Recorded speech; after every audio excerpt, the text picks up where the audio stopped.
Hey, how's it going, guys? I wanted to bring up the idea of the American dream that is kind of pushed upon us as something that we want or should want. And what I'm really talking about is when I started realizing that I wanted to have a smaller house. It's actually really hard to have a smaller house. Like, there's a lot of things you have to go through. There's a lot of ordinances because they want you to have bigger houses because bigger houses cost more, and that kind of gets you into this whole circular chasing your tail type situation. When I tell people that I want a really small house, they always look at me like, why would you want less room? And the reason is, the smaller the house, I believe the more freedom you end up having. The problem with giant houses is that they do cost a lot of money. When you purchase these houses, you have to then, for the rest of your life or until the house is paid off, make a lot of money. And to make a lot of money, you have to work a lot of hours. A lot of people have very high stress jobs. They feel like they have to keep on moving up the ladder. And why? They want to make more money so that they can have a bigger house, whether it's for status or because they feel very happy in a bigger house. They feel like they need more, they need to take up more space and more room in the world. I was watching a TED Talk a month or two ago with my husband, and he said that on average people work 2 days a week just to pay for their mortgage. And that's not heat and electricity or anything else that comes with the house. That is just the mortgage. 2 days out of every week, you're working just so you can come home to a bigger house.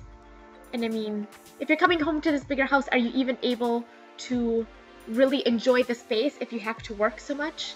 I look around my living room, and I've said this before, I have a lot of space. And I don't have a big house. It's maybe 1,100 square feet. But I look around and I see all this unused space. I have a couch, I have stuff here. All the middle is pretty much unused. I want to ideally have a house that I can just pay for. So when we sell this house, whatever money we have put into the house, if we could pay for a smaller house and have no mortgage, that'd be fantastic. You could either switch to a 3-day work week or work part-time, and you'd have all this extra freedom with time. Like, you get up, and what do you want to do with your life? You can get up, you can, enjoy the sunrise, maybe do some reading, go work out, take a walk, breathe, meditate, and have more time for yourself, doing things that make you happy. Like that feeling you get when you're on vacation, where it's like, you get up and it's like, there's so many possibilities. And not saying you shouldn't work. I mean, working to do something that you love, something you're passionate about, that gets you excited, helping others. Again, another thing that's going to make you feel good is how can I help others? That I think would relieve a lot of people's stress. If I didn't have to pay a mortgage, what could I do with those 2 extra days if you wanted to continue working full-time, which a lot of people do. People enjoy their jobs. That's fantastic. That's a good thing. I'm not saying, don't have a mortgage and then don't do anything and lay around unless that's what you want to do. It's your life. You can do whatever you want to do. You don't have to do what society says you have to do. I could see if I didn't have a mortgage, I would travel. I would spend a lot more of my time seeing the world, going to Thailand and going to their fruit festival, or going back to Costa Rica and backpacking, traveling all over the world, going to places that need help and giving more of my time for free while seeing the world and doing good. But 2 extra days a week, that's huge. I mean, if we could downsize to like a 400-foot square house, our electricity bill would be less, our heating would be less, and the thing is that me and my husband, we don't spend a lot of time having people over. We're more of the go out and do stuff. So, our other room would be outside, like doing things outside, being outside. going places to visit people, just having a lot more activities and fun. And that's, again, one of the reasons why we want to live somewhere warm, is we don't want to sit inside of our house. Now, might not be for everyone. People do enjoy having people over to their house, but you have to realize if it's worth it. You just have to be completely honest with yourself and say, what do I value and where do I want to spend all my time and energy? And I value my time. I really do. I value, not being told where to be 24 hours a day. Like, I don't want majority of my life being stuck between four walls. I want to be able to go and do as I feel I want to go and do. This is my life. I have one opportunity. Why buy a house that's going to make me caged to a 9-to-5 job, or even more than that? I mean, there's a lot of people out there who work salaried jobs where they're working 60 hours a week or more, and they're doing this because of why? Why do you need that much money? Is that money worth more to you than your time?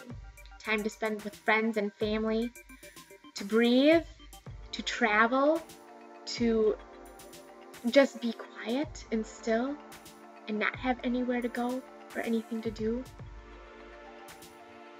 Freedom to breathe. I mean, what is a necessity and what are your wants?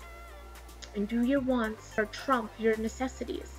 Necessity: healthy food, clean water, rest, family and friends, and then acts of charity. I mean, you need all these things to be mentally healthy. These are the necessities. If you get back to what is really simple, life is simple. If you don't have time for these things, you're putting your wants before your needs. Because these are needs. These are needs for everyone to be happy and healthy. If you're working so many hours that you are not enjoying your home, enjoying your friends, getting to, spend time with the people that you love, exercising, if you're feeling high stress, is having a high stress job or having a high stress life worth years of your life just to own a big house? I'd rather spend a lot of time with friends and family outside or in a small house where I actually got an opportunity to enjoy those things.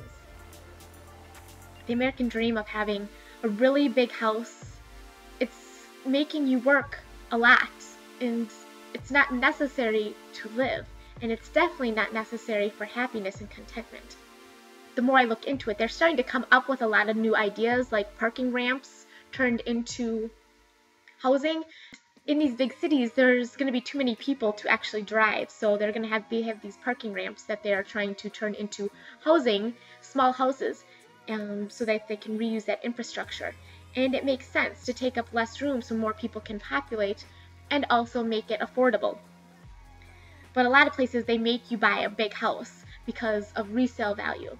So for you to own a home, you need to pretty much live in debt and work your life away to have a part of the American dream. But if you can change what your dream is, you can actually be happy and content. Don't let someone else tell you what your dream is. Be honest with yourself and decide, what is your dream? My dream is to have freedom, time and freedom to do as I want, when I want. My dream is not to have a big house and then spend my life working to pay it off. Let me know what you think. Have you ever thought about downsizing instead of upgrading? Maybe it's about time more people start doing it and allowing themselves to free up what is really important to them, or at least try to figure out what's really important to people. Living with less so that you have more freedom. Alright guys, I hope you have a good day, and I will talk to you soon.